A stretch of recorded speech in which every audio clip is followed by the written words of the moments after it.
नमस्कार विद्यार्थी मित्रांनो, BMC VTC मराठी चॅनलवर तुमचं सर्वांचं हार्दिक स्वागत आणि मी तुमची व्हर्च्युअल टीचर अस्मिता गवंडी। विद्यार्थी मित्रांनो, आता तुम्ही मोबाईलवर एक छानसा पाठ पाहणार आहात। हा पाठ पाहून झाला की तुम्ही डिस्क्रिप्शन बॉक्स मध्ये एक निळ्या रंगाची लिंक दिसेल, तिला क्लिक करा आणि त्यावर तुमचा अभिप्राय नोंदवा। आणि हो, त्याचबरोबर डिस्क्रिप्शन बॉक्स मध्ये काही प्रश्न दिले आहेत। तर डिस्क्रिप्शन बॉक्स मध्ये दिलेल्या प्रश्नांची उत्तरे तुम्ही तुमच्या वहीत लिहा। विद्यार्थी मित्रांनो, लक्षात घ्या तुम्हाला काय काय करायचे आहे। तर संपूर्ण व्हिडिओ पाहायचा आहे। व्हिडिओ संपूर्ण पाहिला की डिस्क्रिप्शन बॉक्स क्लिक करा, त्यामध्ये असलेल्या लिंकवर तुमचा अभिप्राय द्या आणि प्रश्नांची उत्तरे लिहा। चला तर मग आता आपण पाठ पाहूया।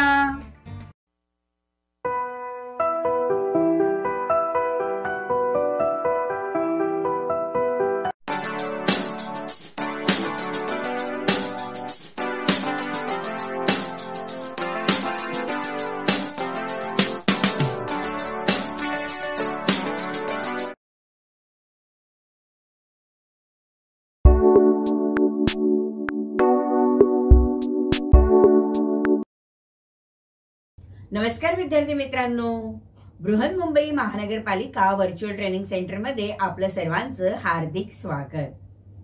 कोविड-19च्या प्रादुर्भावामुळे आपल्या शिक्षणाची गतिशीलता मर्यादित झाल्यामुळे आपल्या शिक्षणाची गाडी रुळावरून घसरता कामा नये, यासाठी बृहन्मुंबई महानगरपालिकेने तुम्हा विद्यार्थ्यांना घर बसल्या दर्जेदार शिक्षण प्रदान करण्यासाठी हे चॅनल सुरू केले आहे।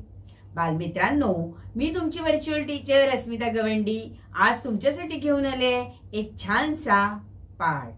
चला तर मग आपण आजच्या पाठाची सुरुवात करूया।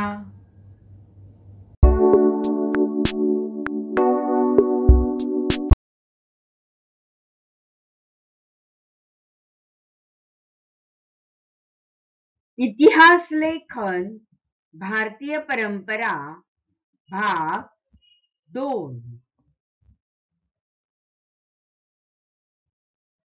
इतिहास लेखन भारतीय परंपरा।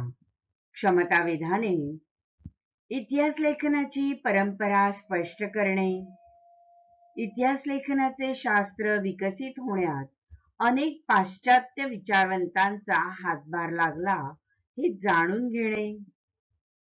भारतीय इतिहासातील विविध कालखंडांचा चिकित्सक तुलनात्मक अभ्यास करता येणे।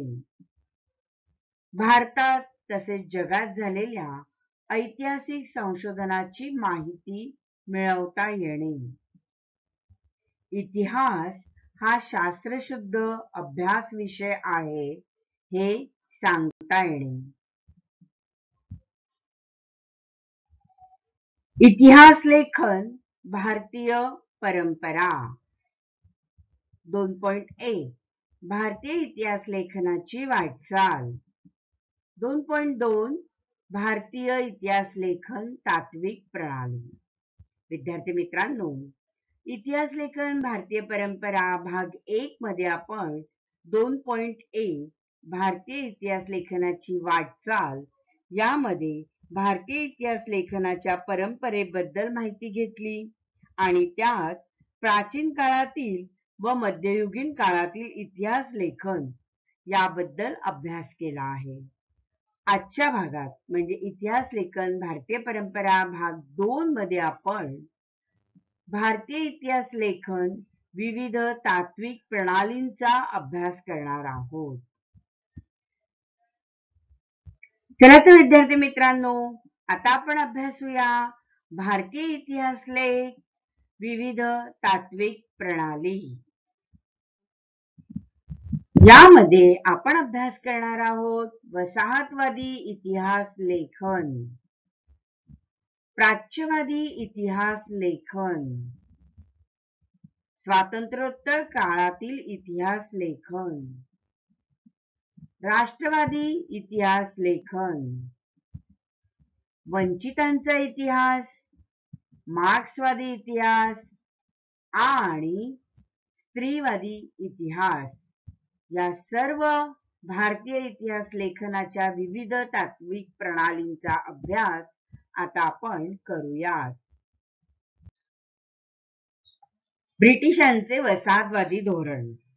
एका देशातील काही लोकांनी दुसऱ्या भूप्रदेशातील एखाद्या विशिष्ट भागात वस्ती करणे म्हणजे वसाहत स्थापन करणे आणि युरोपीय लोकांनी भारतामध्ये येऊन अशा वसाहती निर्माण केल्या होत्या.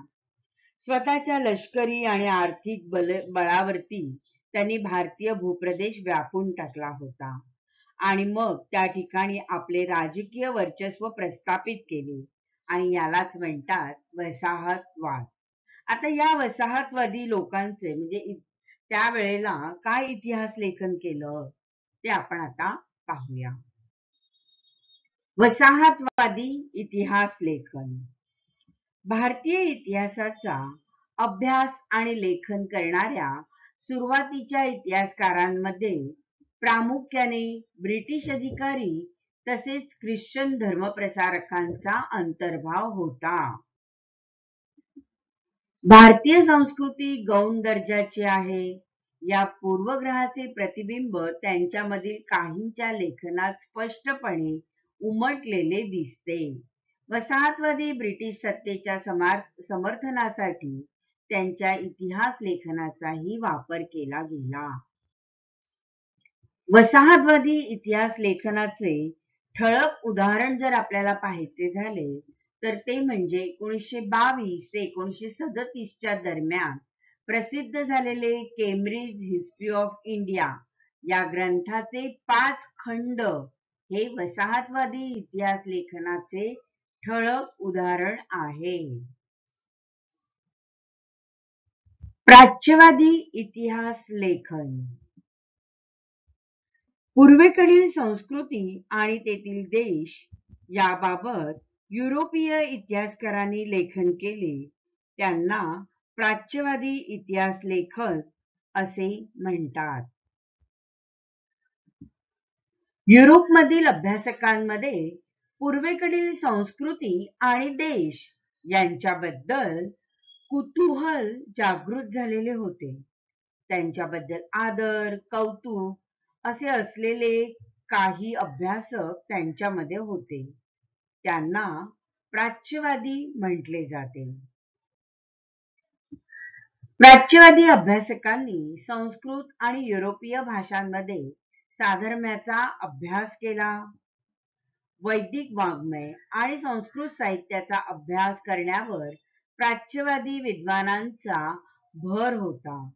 त्यातून या भाषांची जननी असणारी एक प्राचीन इंडो युरोपीय भाषा होती अशी कल्पना मांडली गेली. इसवी सन 1974 मध्ये सर विल्यम जोन्स यांनी कोलकाता येथील एशियाटिक सोसायटीची स्थापना केली. त्याद्वारे प्राचीन भारतीय वाङ्मय आणि इतिहास यांच्या अभ्यासास चालना मिळाली. मॅक्स म्युलर जर्मन विचारवंत. प्राच्यवादी अभ्यासकांमध्ये फ्रेडरिक मॅक्स म्युलर या जर्मन अभ्यासकाचा प्रामुख्याने उल्लेख करायला हवा.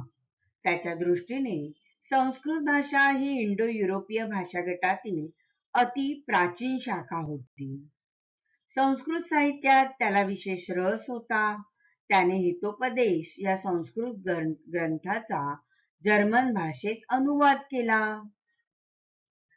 विद्यार्थी मित्रांनो, फ्रेडरिक मॅक्स म्युलर यांनी the sacred books of the east या नावाने 50 खंड संपादित केले आणि हे आहे त्यांचं पुस्तक बघा, the sacred books of east. तसेच मॅक्स म्युलर यांनी ऋग्वेदाचे संकलन करण्याचेही काम केले. ते 6 खंडांमध्ये प्रसिद्ध झाले. 6 खंड त्यावेळेला प्रसिद्ध झाली बघा ऋग्वेदाचे आणि त्याने ऋग्वेदाचा जर्मन भाषेत अनुवाद केला होता. आपला प्राचीन ग्रंथ आहे ऋग्वेद आणि ह्या ऋग्वेदाचं संकलन कोणी केलं तर मॅक्स म्युलर यांनी केलं आणि त्यांनी किती ग्रंथ प्रसिद्ध केले ते 6 खंड प्रसिद्ध केले. अलीकडच्या काळात प्राच्यविद्यांच्या लेखनामागील छुपे साम्राज्यवादी हितसंबंध प्रकाशात आणण्याचे काम एडवर्ड सईद या विद्वानाने केले. आता आपण अभ्यासूया राष्ट्रवादी इतिहास लेखनकार. 19व्या-20व्या शतकामध्ये इंग्रजी शिक्षण पद्धतीमध्ये शिकून तयार झालेल्या भारतीय इतिहासकारांच्या लेखनामध्ये भारताच्या प्राचीन वैभवाचा अभिमान आणि भारतीयांची आत्मजाणीव जागृत करण्याकडे असलेला कल दिसतो. त्यांच्या लेखनास राष्ट्रवादी इतिहास लेखन असे म्हटले जाते. महाराष्ट्रातील राष्ट्रवादी इतिहास लेखनास विष्णुशास्त्री चिपळूणकर यांच्यापासून प्रेरणा मिळाली.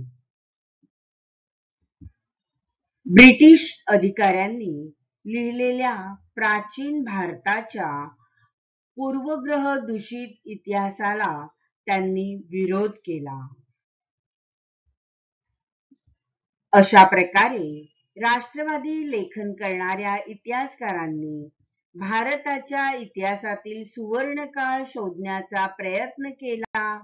असे करत असताना प्रसंगी ऐतिहासिक वास्तवाची चिकित्सापूर्वक छाननी करण्याकडे दुर्लक्ष केले गेले असा आक्षेपही त्यांच्यावर घेतला जातो.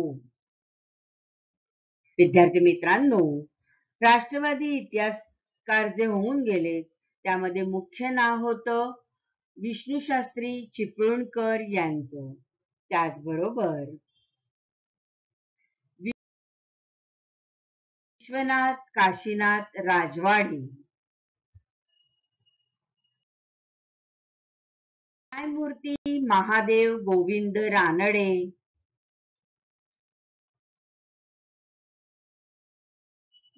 विनायक दामोदर सावरकर म्हणजे वीर सावरकर,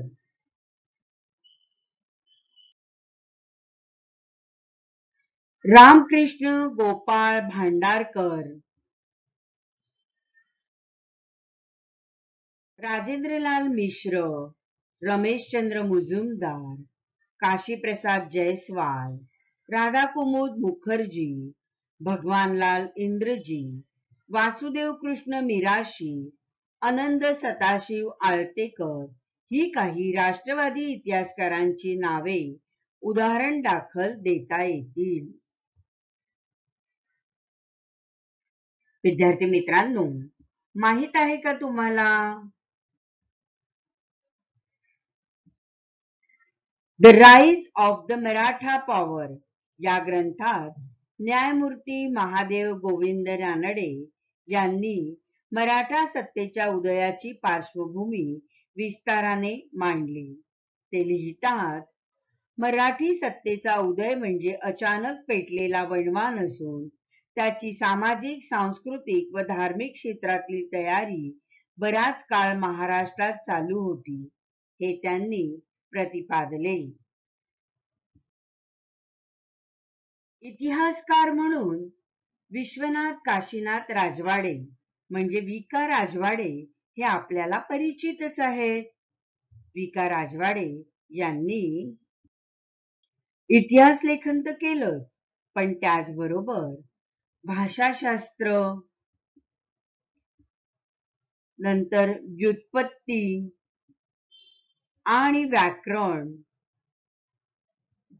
तसेच इतिहास लेखन अशा अनेक मूलभूत संशोधन करणारे आणि मराठी भाषेतून लेखन करणारे इतिहासकार म्हणजेच विका राजवाडे होय.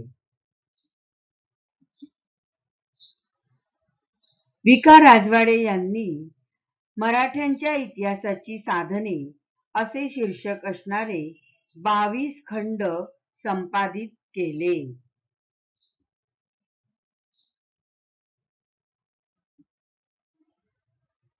मराठी भाषेतून लेखन करणारे इतिहासकार म्हणून राजवाडे परिचित आहेत. आपला इतिहास आपण लिहिला पाहिजे याचा पुरस्कार त्यांनी केला. मराठ्यांच्या इतिहासाची साधने असे शीर्षक असणारे 22 खंड त्यांनी संपादित केले. त्यातील त्यांच्या प्रस्तावना अत्यंत अभ्यासपूर्ण आहेत. इतिहास म्हणजे भूतकालीन समाजाचे सर्वांगीण समग्र जीवनदर्शन. केवळ राजकीय घडामोडी, सत्तांतरासाठी कटकारस्थाने आणि युद्धे यांच्याच हकीकती नव्हे, असे त्यांचे मत होते. अस्सल कागदपत्रांच्या आधारे इतिहास लिहिला पाहिजे असा त्यांचा आग्रह होता. विद्यार्थी मित्रांनो, माहित आहे का तुम्हाला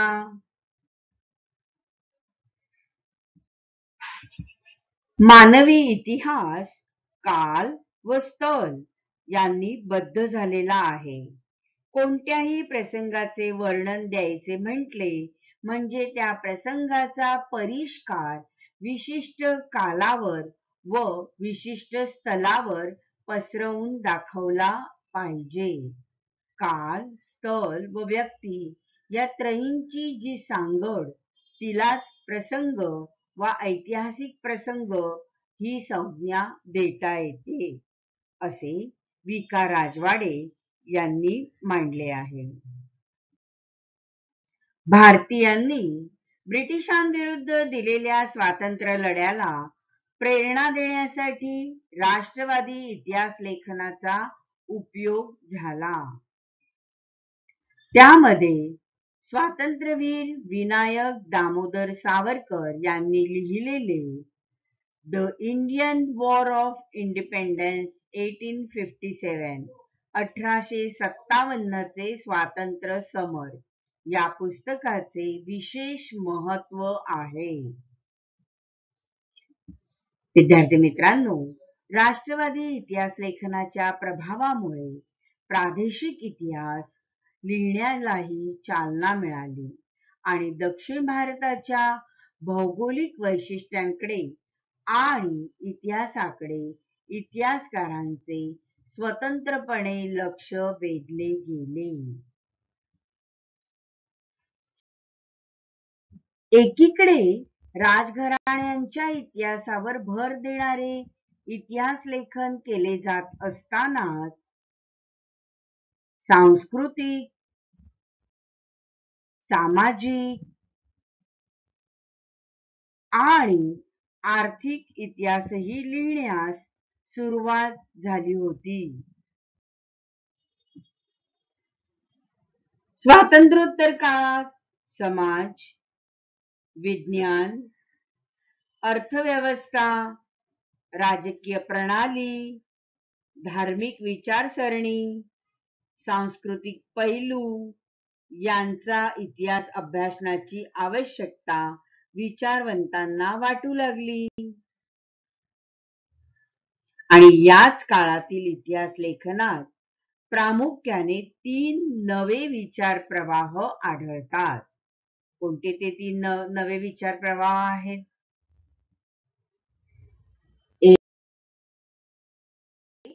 मार्क्सवादी इतिहास, 2 वंचितांचा इतिहास आणि 3 स्त्रीवादी इतिहास. मार्क्सवादी इतिहास. मार्क्सवादी इतिहासकारांच्या लेखनात आर्थिक व्यवस्थेतील उत्पादनाची साधने, पद्धती आणि उत्पादनाच्या प्रक्रियेतील मानवी संबंध यांचा विचार मध्यवर्ती होता.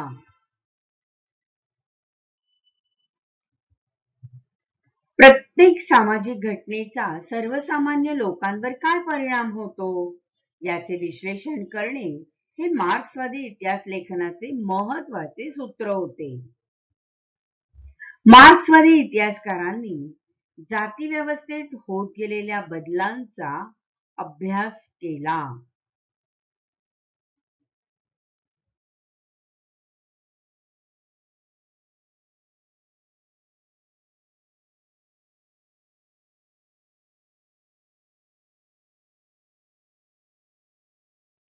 भारतामध्ये मार्क्सवादी इतिहास लेखन पद्धतीचा अवलंब प्रभावी रीतीने करणारे इतिहासकार भारतीय मार्क्सवादी इतिहासकार एक दामोदर धर्मानंद कोसंबी, दोन कॉम्रेड श्रीपाद अमृत डांगे, तीन कॉम्रेड शरद पाटील आणि चार रामशरण शर्मा. तर हे भारतीय मार्क्सवादी इतिहासकार होय. कॉम्रेड श्रीपाद अमृत डांगे हे भारतीय कम्युनिस्ट पक्षाच्या संस्थापक सदस्यांपैकी एक होते. त्यांचे प्रिमिटिव्ह कम्युनिझम टू स्लेव्हरी हे पुस्तक मार्क्सवादी इतिहास लेखनाचे उदाहरण आहे. विद्यार्थी मित्रांनो, डांगेंचं प्रिमिटिव्ह कम्युनिझम टू स्लेव्हरी हे पुस्तक मार्क्सवादावर लिहिले गेलेलं एक पुस्तक आहे.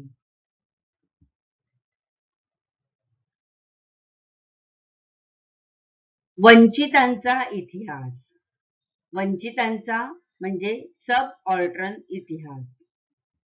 वंचित समूहांचा इतिहास लिहिण्याची सुरुवात मार्क्सवादी इतिहास लेखनाच्या परंपरेतूनच झाली. इतिहास लेखनाची सुरुवात समाजाच्या तळाशी असलेल्या सर्वसामान्य लोकांच्या स्तरापासून करायला पाहिजे ही कल्पना अँटोनियो ग्रामची या इटालियन तत्वज्ञानाने मांडली.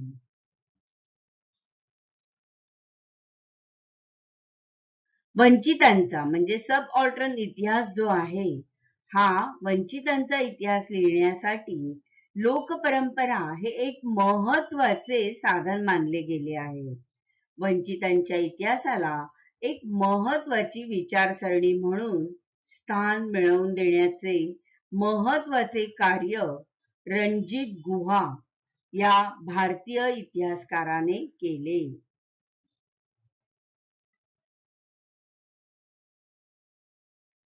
गुलामगिरी या ग्रंथात महात्मा ज्योतिराव फुले यांनी शूद्रातिशूद्रांचा आणि धर्माच्या नावाखाली होत असलेल्या स्त्री व शूद्रांच्या शोषणाचा इतिहास लिहिला.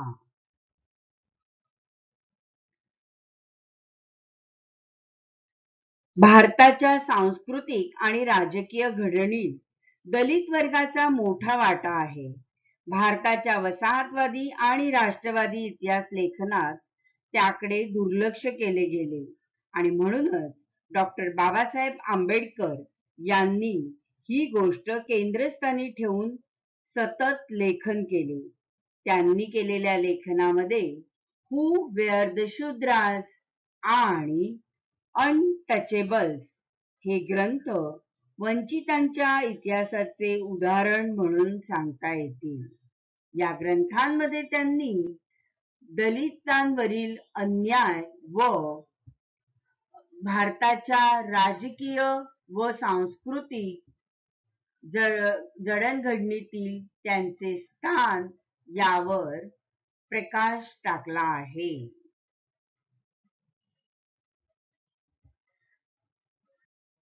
स्त्रीवादी इतिहास. भारतीय इतिहास लेखनाच्या क्षेत्रात सुरुवातीस प्रामुख्याने पुरुष अभ्यासक कार्यरत असल्यामुळे भारतीय इतिहासातील स्त्रियांचे स्थान आणि त्यांची कामगिरी हा विषय तुलनेने दुर्लक्षित राहिला होता. त्यावर अधिक प्रकाश टाकणे हे स्त्रीवादी इतिहासकारांपुढे पहिले आव्हान होते. तसेच स्त्रियांनी निर्मिलेल्या साहित्याचे संशोधन आणि संकलन करणेही आवश्यक होते. इतिहासातील स्त्रियांच्या स्थानाचा विचार नव्याने होणे आवश्यक होते. 19व्या शतकात स्त्रियांविषयी लेखन करणाऱ्या ताराबाई शिंदे, पंडिता रमाबाई, मीरा कोसंबी आणि शर्मिला रेगे. विद्यार्थी मित्रांनो, आपल्याला माहितीच आहे की स्त्रियांविषयी लेखन करणाऱ्यांमध्ये ताराबाई शिंदे या अग्रणी होत्या आणि त्यानंतर पंडिता रमाबाईंनी 1888 मध्ये the high caste Hindu woman हे पुस्तक प्रसिद्ध केलं होतं. तर मीरा कोसंबी या अलीकडच्या काळात लेखन करणाऱ्या लेखिका. त्यांनी पंडिता रमाबाई यांच्याविषयी लेखन केले होते. त्याचबरोबर डॉक्टर रखमाबाई यांच्याही स्त्री जीवनावरती मीरा कोसंबी यांनी लेखन केले आणि शर्मिला रेगे या दलित स्त्रियांच्या आत्मचरित्रांवर त्यांनी लेखन केले आहे. विद्यार्थी मित्रांनो, या सर्व स्त्रिया ज्या आहेत या स्त्रीवादी लेखन करणाऱ्या स्त्रिया. स्वातंत्र्यपूर्व काळात स्त्रीवादी इतिहास लेखन करणाऱ्या स्त्री इतिहासकारातील ताराबाई शिंदे यांचं कार्य महत्वपूर्ण आहे. त्यांनी 1882 मध्ये स्त्री पुरुष तुलना हे पुस्तक लिहिले. हे त्यांचे पुस्तक भारतातील पहिले स्त्रीवादी लेखन समजले जाते. या पुस्तकात त्यांनी स्त्रियांच्या प्रश्नांना वाचा फोडण्याचे कार्य केले. ताराबाईंनी समाजातील पुरुष प्रधान व्यवस्थेला आणि जाती व्यवस्थेला विरोध करणारे लेखन केले. 1888 मध्ये पंडिता रमाबाई यांचे the high caste Hindu woman हे पुस्तक प्रसिद्ध झाले. स्वातंत्र्योत्तर काळात झालेले लेखन स्त्रियांना घरी आणि कामाच्या ठिकाणी मिळणारी वागणूक, त्यांचा राजकीय समतेचा हक्क यांसारख्या विषयांवर केंद्रित झालेले दिसते. अलीकडच्या काळात प्रसिद्ध झालेल्या स्त्रीवादी लेखनात मीरा कोसंबी यांच्या crossing thresholds, feminist essays in social history या पुस्तकाचा उल्लेख करता येईल. त्यात त्यांनी महाराष्ट्रातील पंडिता रमाबाई आणि भारताच्या पहिल्या कार्यरत स्त्री डॉक्टर रखमाबाई यांसारख्या स्त्रियांच्या जीवनावरील निबंधांचे लेखन केले आहे. महाराष्ट्रामध्ये दलित स्त्रियांच्या दृष्टिकोनातून सामाजिक वर्ग, जात इत्यादी बाबींच्या संदर्भात लेखन केले गेले. त्यामध्ये शर्मिला रेगे यांचे लेखन महत्वाचे आहे. Writing caste, writing gender, reading Dalit women's testimonies यामध्ये दलित स्त्रियांच्या आत्मचरित्रावर त्यांनी लिहिलेल्या निबंधांचे संकलन आहे.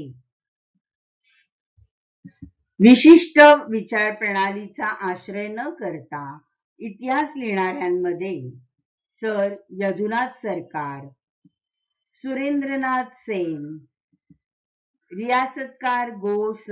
सरदेसाई, त्र्यंबक शंकर शेजवलकर यांचा नामोल्लेख करावा लागतो. विद्यार्थी मित्रांनो, माहित आहे का तुम्हाला गोविंद सखाराम सरदेसाई यांनी मराठी रियासत प्रकाशित करून मराठी इतिहास लेखन क्षेत्रात मोठी कामगिरी केली. त्यांचे हे कार्य इतके लोकप्रिय झाले की समाज त्यांना रियासतकार या नावाने ओळखू लागला. त्यांनी मराठ्यांचा समग्र इतिहास अनेक खंडात प्रकाशित केला आहे.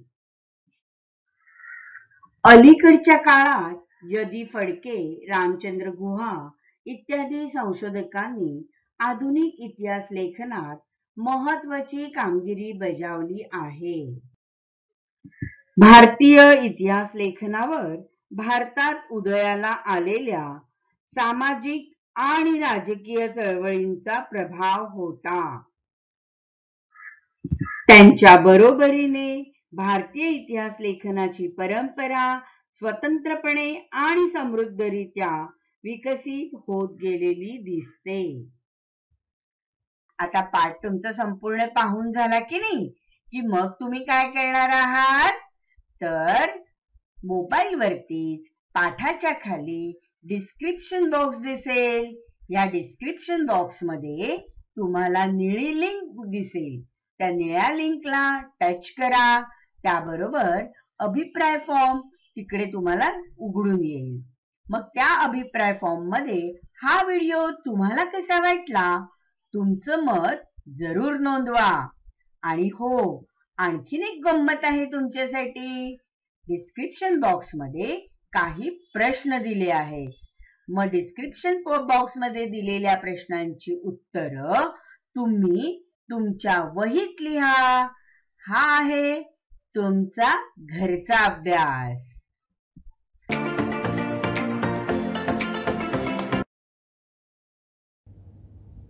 बालमित्रांनो, कसा वाटला तुम्हाला माझा आजचा पाठ? आवडला ना? नक्कीच आवडला असणार. मग तुम्हाला माझे असे छान छान पाठ पाहायचे आहेत का? तर तुम्ही हे चॅनल सबस्क्राईब करा. आणि हो, तुम्हाला जर पहिल्यांदा नोटिफिकेशन हवं असेल तर बेल आयकॉनला क्लिक करा. आणि तुमच्या जर काही कमेंट्स असतील तर खाली दिलेल्या कमेंट बॉक्समध्ये नक्की लिहा. आता आपण इथेच थांबणार आहोत. धन्यवाद.